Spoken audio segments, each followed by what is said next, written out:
Coronavirus adalah keluarga besar virus yang dapat menyebabkan penyakit pernapasan pada berbagai spesies hewan, seperti unta, sapi, kucing, dan kelelawar.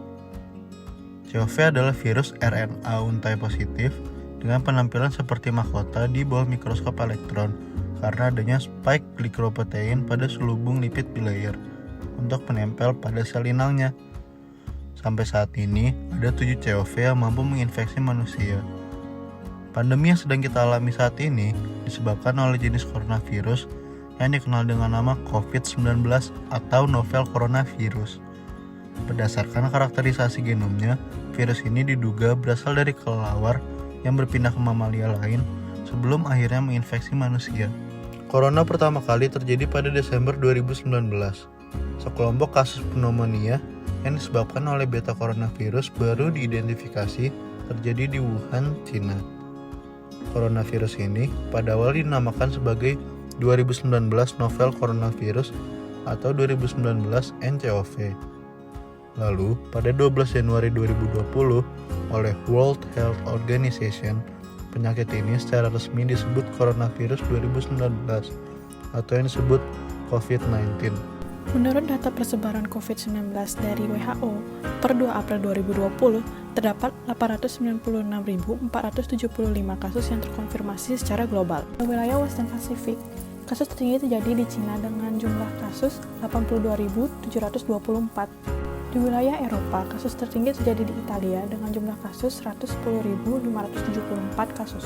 Pada wilayah Asia Tenggara, kasus tertinggi terjadi di Thailand dengan total kasus 1.171. Sementara pada wilayah Mediterania Timur, kasus tertinggi terjadi di Iran dengan total kasus 47.593. Di wilayah Amerika, kasus tertinggi terjadi di Amerika Serikat dengan total kasus 187.302. Dan di wilayah Afrika, kasus tertinggi terjadi di Afrika Selatan dengan jumlah kasus 1.380. Orang dapat terjangkit COVID-19 dari orang lain yang memiliki virus. Penyakit ini dapat menyebar dari orang ke orang melalui droplet dari hidung atau mulut yang menyebar ketika seseorang dengan COVID-19 batuk atau buang napas. Droplet ini mendarat pada benda dan permukaan di sekitar orang tersebut. Orang lain kemudian terinfeksi COVID-19 dengan menyentuh benda atau permukaan ini, kemudian menyentuh mata, hidung, atau mulut mereka. Inilah sebabnya mengapa penting untuk tinggal lebih dari 1 hingga 2 meter dari orang yang sakit. Jika virus sudah memasuki tubuh, maka akan terjadi proses di mana glikoprotein dari coronavirus ini berikatan dengan glikoprotein sel inang secara spesifik untuk memulai terjadinya infeksi. Setelah coronavirus mencapai sel inang, virus tersebut meleburkan membrannya dengan membran-membran sel inang. Seluruh virus ditelan masuk oleh permukaan sel inang. Namun, coronavirus juga bisa masuk pada sel inang dengan melakukan penetrasi dan menginjeksi ke dalam sel inang. Target organ yang paling menderita adalah paru, hati, dan juga ginjal. Virus COVID-19 mempengaruhi orang yang berbeda dengan cara yang berbeda. Penderita COVID-19 sebagian besar akan mengalami gejala ringan hingga sedang dan sembuh tanpa memerlukan perawatan khusus.